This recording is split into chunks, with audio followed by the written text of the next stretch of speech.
L'échec, ça nous fait tous peur. Mais pourquoi réellement? On l'associe très souvent à quelque chose de négatif, alors qu'en réalité, c'est essentiel à l'amélioration, à l'apprentissage pour progresser. Que ce soit comme être humain, comme personne, dans notre travail, dans un sport, dans tous les domaines de la vie. Et évidemment, ça s'applique à 100%, j'ai envie de dire, dans l'apprentissage d'une langue.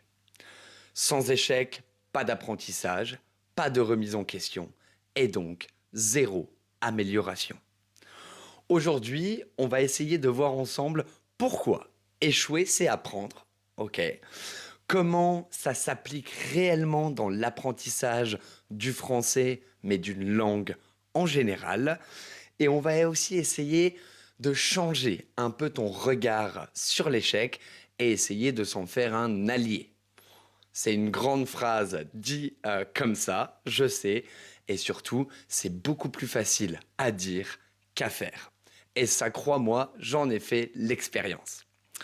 Avant de commencer, si tu n'es pas encore abonné à la page, je t'invite à activer la cloche pour ne pas louper les prochaines vidéos. On commence tout de suite avec quelques exemples très connus des personnes qui ont réussi dans leur domaine, mais qui, avant de réussir, ont échoué. Je suis sûr que tu connais déjà tous ces exemples, d'accord, mais ça va nous permettre d'illustrer un petit peu tous nos propos dans cette vidéo.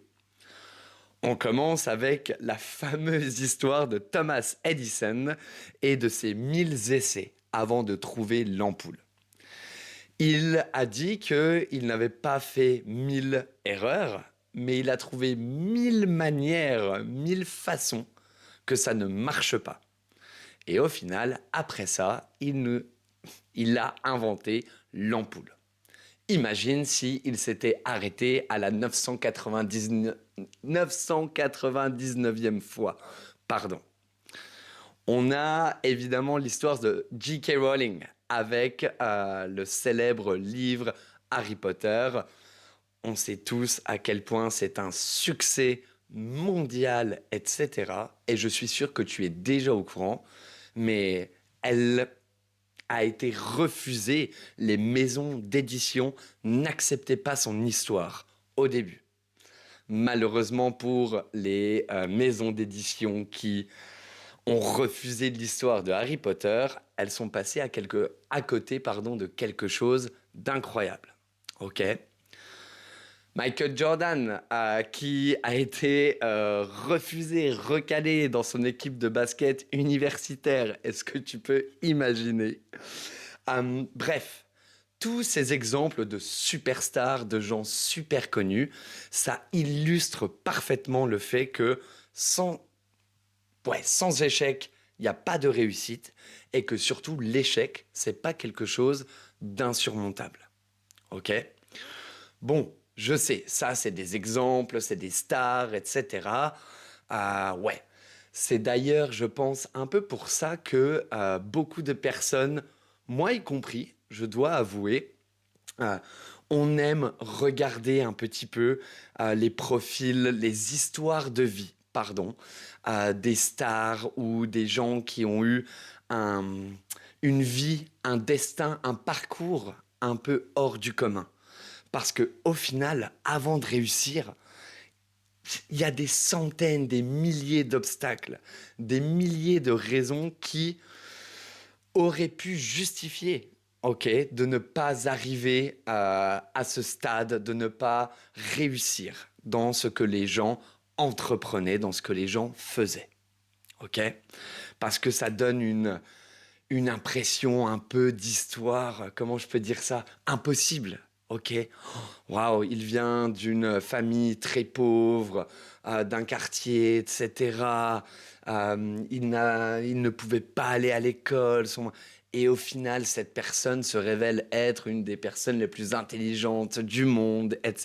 Enfin voilà, Ok, c'est peut-être pas le meilleur exemple, mais je pense que c'est pour ça qu'on aime un peu écouter les histoires de vie des personnes qui ont simplement réussi dans leur domaine. Bon, ça, c'était pour voilà, les grands échecs qui ont mené à des grandes réussites qu'on connaît tous. Ok. Mais dans ce cas, si on est au courant de tout ça, pourquoi est-ce qu'on a peur d'échouer? Ok. On pourrait tous se dire, bien voilà, comme Michael Jordan, il a échoué quelques fois avant, moi aussi je vais échouer, ce n'est absolument pas un problème. Déjà, c'est l'éducation. Ok. À l'école, ouais, surtout à l'école, au début, une erreur, c'est quelque chose de mauvais. Si on fait des erreurs, on a des mauvaises notes. Si on fait des erreurs, le professeur ne va pas être content. Ok. On valorise les bonnes notes, la réussite immédiate, sans valoriser les efforts, le processus d'apprentissage, etc. Je me souviens que j'avais des professeurs qui s'énervaient contre moi parce que je donnais une mauvaise réponse. Imagine le stress la prochaine fois que tu as envie de prendre la parole, de donner une réponse, eh bien simplement tu ne le fais pas. Parce que tu as peur de te faire, ouais je vais le dire, tu as peur de te faire engueuler. Ok. Donc l'éducation. La société, en général, elle met en avant les personnes qui réussissent, sans réellement toujours montrer le chemin, ok, qui a été semé d'embûches, avec plein d'obstacles, etc. Euh, Quand on parle à des gens qui ont un super job, je ne parle pas de salaire, etc., mais quelque chose qu'ils aiment faire, quelque chose euh, qui sort un peu du commun, etc. Les gens sont plutôt admiratifs de la réussite sans vraiment avoir conscience du parcours que cette personne a fait avant. Donc voilà, ça c'est vraiment, ça fait partie, c'est dans notre inconscient, c'est dans nos cultures, c'est dans notre société. Ok. Et malheureusement, on en a déjà un petit peu parlé, c'est que l'échec, c'est un élément indispensable en fait de l'apprentissage. Donc je trouve ça un peu dommage qu'on qu'on persécute ou qu'on voit l'échec de cette manière. Attention, je pense que je suis comme tout le monde, ok, j'aime pas l'échec, j'aime pas tout ça, mais voilà, j'essaye d'être un peu plus conscient de cette étape de processus, ok, du processus en lui-même, en fait. Je te donnerai quelques exemples de mes expériences un peu plus tard dans la vidéo, tu vas voir. Donc voilà, on sait maintenant que l'échec, ça fait partie du processus, que l'échec, c'est pas très bien vu, ok? Personne n'aime échouer. Mais alors, comment est-ce qu'on peut transformer un petit peu cette... Je vais encore utiliser une phrase belle et élégante, mais comment est-ce qu'on transforme cette peur en un moteur? Ok, oh, j'aime bien cette phrase. Donc, les erreurs sont des professeurs. Ok. On va ici prendre l'exemple de l'apprentissage d'une langue. Ok. L'échec en langue, c'est normal et nécessaire. C'est comme apprendre à marcher. Ok. On tombe, on se relève, on continue. On tombe, on se relève, on continue, etc., etc. Une erreur qui est bien comprise, ok, c'est une leçon retenue. Se tromper, ça permet de créer des connexions dans ton cerveau qui vont renforcer ton apprentissage. Ok. Quand tu fais une erreur, tu te sens un petit peu mal, tu paniques un petit peu. Les fautes de grammaire, les hésitations, les phrases un peu bancales, eh ben tout ça, ça fait partie du processus. Ok. Qui font que tu vas comprendre pourquoi une règle existe, ça va te faire poser des questions, en fait. C'est un petit peu ma vision de l'apprentissage d'une langue, surtout quand on parle du côté expression orale, du côté communication de la langue. Fais des erreurs, Tu vas créer une charge émotionnelle, tu vas créer quelque chose en toi, ton cerveau va travailler et tu vas te poser des questions.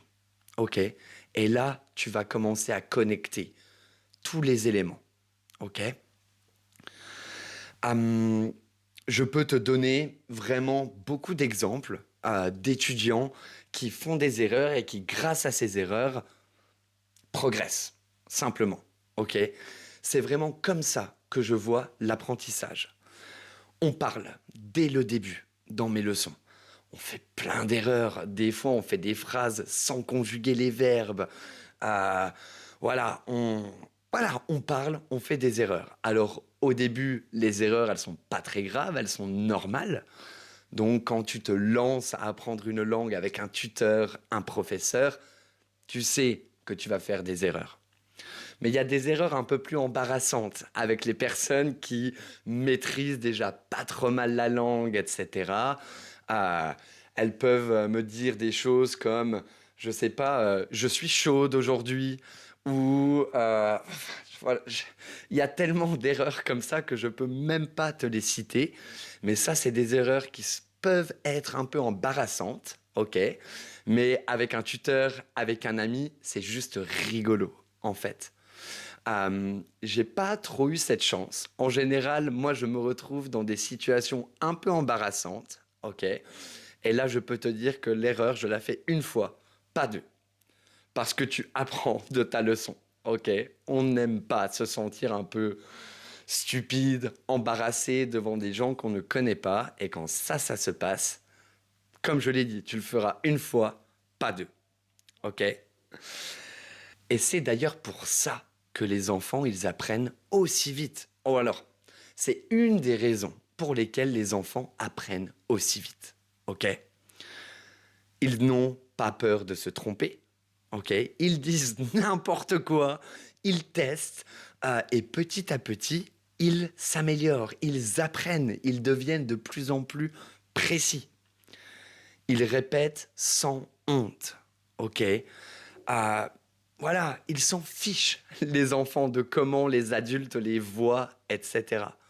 Donc ils essayent, ils se trompent. La plupart du temps, ils se trompent. Et c'est seulement après des mois, des années, qu'ils arrivent à un niveau de maîtrise de la langue ou de n'importe quel autre aspect de la vie, j'ai envie de dire. Ok? Donne une fourchette à un enfant pour qu'il apprenne à manger, tu vas voir qu'au début, tu vas plus passer de temps à ramasser la nourriture par terre et à nettoyer les habits plutôt que de voir ton enfant à manger comme un adulte ou comme, on va dire, un enfant un peu plus âgé. Ok. Euh, Ils sont également immergés, ok, à 100% dans la langue et ils la pratiquent en jouant, sans pression. Le jeu, la bonne humeur, la détente, c'est un des outils les plus puissants pour apprendre quoi que ce soit dans la vie. Ok. Malheureusement, plus on grandit, moins on joue. Ok. On hésite un peu plus avant de se mettre dans ce genre de situation, de s'immerger dans quelque chose de nouveau, de sortir de sa zone de confort. Et ça, c'est dommage parce que on devrait rendre l'apprentissage de n'importe quoi dans la vie. Il y a des limites. On ne peut pas jouer, ok, tout le temps. On ne peut pas apprendre en jouant tout le temps. J'en suis parfaitement conscient. Mais rendre une activité la plus ludique, la plus légère et fun possible, c'est un des outils les plus puissants que tu as pour apprendre, t'améliorer dans quoi que ce soit. Ok? Mais alors, la question que tu te poses certainement maintenant, c'est est-ce que moi, en tant qu'adulte, je peux apprendre de la même manière que les enfants? Oui et non. Ok? Oui, mais jusqu'à un certain point. Il y a des limites à tout, évidemment. Déjà, quand tu apprends quelque chose, là, je vais surtout parler de l'apprentissage d'une langue en général, parce que c'est pour ça que tu es ici aujourd'hui. Ça s'applique à d'autres aspects dans la vie, etc. Mais ici, c'est pas une vidéo comment on appelle ce genre de vidéo de Ah, j'ai oublié de développement personnel. Voilà, ok. Dans une langue, essaye d'adopter un état d'esprit le plus détendu possible. Ok, relaxe-toi, vraiment. Concentre-toi sur la communication plutôt que sur la perfection. Ok, ça c'est très très difficile. Surtout selon ton profil d'apprenant, d'étudiant. Je connais des étudiants, pardon, ils sont à fond sur la grammaire. Il faut que toutes les structures soient justes, soient parfaites, pardon. Et d'autres étudiants qui sont beaucoup plus axés sur la communication en elle-même. C'est un petit peu mon point de vue, pour être honnête. J'adore les deux types d'étudiants, vraiment. Tu arrives avec un énorme bagage de grammaire, de règles, etc. J'adore détruire un petit peu tout ça et rendre tout beaucoup plus naturel, beaucoup plus fun à utiliser. Et de l'autre côté, on a donc les étudiants qui connaissent pas trop la grammaire, qui, voilà, ils connaissent des phrases, ils savent s'exprimer, etc. Mais ils manquent de structure, ils manquent de vocabulaire, ils manquent de conjugaison, certainement. Ça aussi, c'est fun pour moi. Parce que on comprend. Mais si tu es dans mes cours et que tu continues à prendre des cours avec moi, c'est parce que justement tu veux devenir un peu plus précis, un peu plus juste dans ce que tu dis. Donc il n'y a pas de mauvais profil. C'est juste qu'à un moment ou à un autre, il faut lâcher prise. Ok, il faut te relaxer. Apprendre une langue, le nombre d'erreurs que tu vas faire, vraiment, je suis sûr que tu en as déjà fait un bon paquet. De toute façon, c'est pas moi qui vais t'apprendre ça. Ouais, il vaut mieux, j'adore cette phrase, désolé, je vais te la lire depuis mes notes, mais il vaut mieux une phrase imparfaite mais dite, ok, et comprise, plutôt qu'une phrase parfaite jamais dite. C'est logique. Ok, on parle d'une langue, on parle de communication. Si tu ne dis rien, tu ne communiques pas. Voilà. Et peut-être que, évidemment, ouais, c'est certainement ça. Un des derniers conseils que je peux te donner, c'est répète sans craindre le ridicule. Plus on parle, plus on progresse.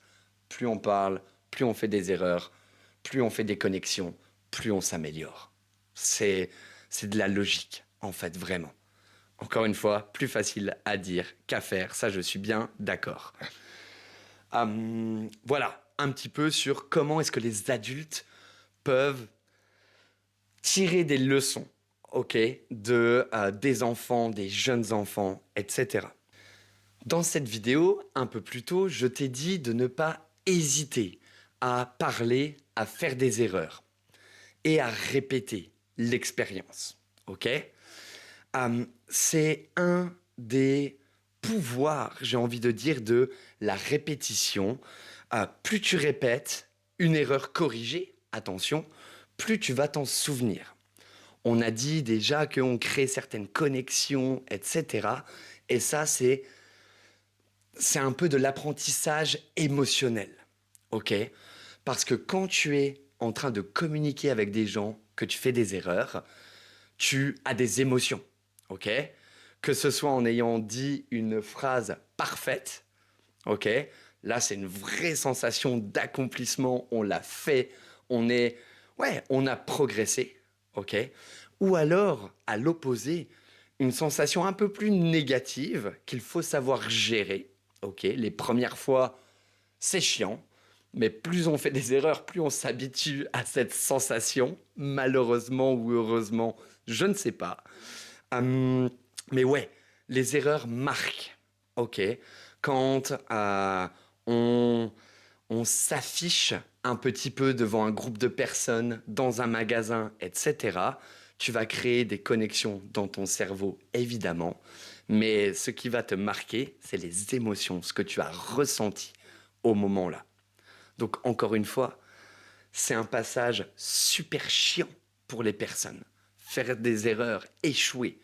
Par contre, c'est un passage essentiel à, pour atteindre tes objectifs, pour t'améliorer, simplement. encore une fois, je le répète, le fait que tu apprennes en contexte aussi, ça participe à ça. Apprendre une règle de grammaire, ça va pas te procurer d'émotions particulières. Ok. Ça ne, peut-être que tu ne vas pas savoir même quand tu vas en avoir besoin, pourquoi est-ce que tu en as besoin.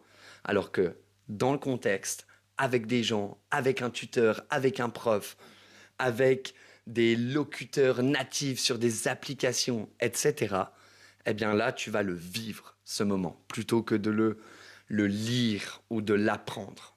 Ok, tu vas le comprendre, en fait. Et donc, ce que je peux te conseiller, ok, parce que j'en ai fait l'expérience, c'est tous mes étudiants, tous les gens qui apprennent une langue étrangère en ont fait l'expérience, donc on n'est pas tout seul, ok. Chacun a sa personnalité, chacun a sa manière de gérer le stress, l'inconfort, etc. Juste garde en tête que, à ta manière, c'est quelque chose auquel tu vas être confronté dans l'apprentissage de la langue. Ok? Garde ça en tête. Et à partir de ce moment-là, c'est à toi de jouer avec tes compétences, tes forces, tes faiblesses pour, voilà, accepter l'échec, etc. Et en parlant de ça, la dernière partie de cette vidéo, elle va être un petit peu plus centrée sur... On va essayer de changer un peu ton regard sur l'échec. Ok. Comme on l'a dit, c'est pas une fin en soi l'échec. Une fois qu'on échoue, la partie n'est pas finie. Ok. C'est juste une étape inévitable de ton processus. Ok. Si tu peux me citer une personne qui n'a jamais échoué et qui est devenue super forte dans n'importe quel domaine, mets-le en commentaire, j'ai envie de dire. Ne te décourage surtout pas après une conversation ratée. En fait, tu vas te sentir découragé. Ok, tu vas y repenser le soir dans ton lit. Ça m'est arrivé des milliers de fois. Ok, vraiment des milliers de fois. Cette sensation-là, tu vas pas l'effacer. Tu peux pas l'effacer. Elle sera là. Mais essaye juste de l'utiliser un peu comme un moteur. T'as pas le choix. Tu dois y retourner. Ok, tu peux pas t'arrêter là. Tu as fait le plus dur. Ok, donc utilise ça. Pense-y et la prochaine fois, ne fais plus cette erreur. Simplement. Ok. C'est pour ça que tu dois essayer de te remotiver, de transformer ces échecs en objectifs motivants. C'est très, c'est très basique comme phrase, etc. Ok, mais c'est ce que tu dois faire. Et encore une fois, même si c'est une phrase bateau, comme on dit, ça ne veut pas dire que c'est facile à faire. On comprend tous, on a tous ça en tête. Mais quand ça nous arrive, c'est une autre histoire, en général. Quant à l'apprentissage en lui-même, euh, déjà, l'humour, ok, la légèreté, s'il te plaît. Euh, Regarde des choses que tu aimes, ok. Fais des erreurs, mais rigole de tes erreurs. Rigole avec les personnes au lieu de te sentir gêné, d'accord? En général, si tu fais une erreur dans la langue étrangère, c'est parce que déjà, tu apprends une langue que des personnes autour de toi connaissent depuis des années. Mais eux, ils n'apprennent pas la langue, ta langue maternelle. Ok? Tu es en train de faire quelque chose d'incroyable, d'exceptionnel. Ok? Rigole de tes erreurs. Ok? Ils s'en fichent. Ils vont pas, eux, le soir, ils ne vont pas s'en souvenir. Ok? Donc, prends ça à la légère. Le plus possible, évidemment.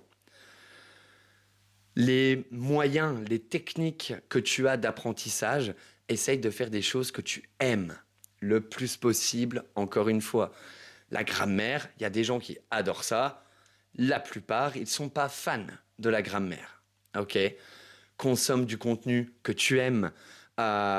Essaye, ouais, juste fais des choses que tu aimes. Peu importe qu'on parle d'une langue ou de quelque chose d'autre, il faut que tu aimes faire ça le plus possible. Ça va rendre la mission beaucoup plus facile. Ok? Les musiques, les films, euh, les voyages, voilà. Essaye de faire des choses que tu aimes. Ok? Et puis, bon, bah, évidemment, celui-là, c'est le grand classique, mais échange le plus possible avec les natifs. Ça, c'est mon point de vue. Ok, t'es pas obligé de prendre ça au pied de la lettre, mais essaye de faire ça le plus tôt possible. Ok, c'est, je pense, ma mission première avec mes étudiants, c'est qu'ils se sentent bien en parlant la langue française. J'ai envie qu'ils aient envie de venir en cours, qu'ils soient débutants ou avancés. J'ai envie qu'on s'amuse, j'ai envie qu'on passe de bons moments. Recherche ça dans ton apprentissage. Ok. Donc voilà, on a assez parlé des échecs, de l'échec en général dans la vie, dans l'apprentissage d'une langue. J'espère que voilà, ça t'aide à prendre un petit pas de recul sur les situations compliquées que tu peux rencontrer dans l'apprentissage du français. Surtout, continue d'échouer. Je sais que c'est bizarre de dire ça, mais s'il te plaît, continue d'échouer, continue d'apprendre et surtout, amuse-toi le plus possible. Apprendre une langue, c'est des hauts, des bas, c'est une vraie aventure, mais le résultat, il en vaut la peine. Ok? Merci beaucoup d'avoir regardé. Si ça t'a plu, si ça a été utile, mets un like. N'oublie pas de mettre en commentaire quelle est ta situation gênante, ton échec gênant que tu as vécu. Et puis écoute, voilà, prends soin de toi et on se voit la prochaine fois. Ciao!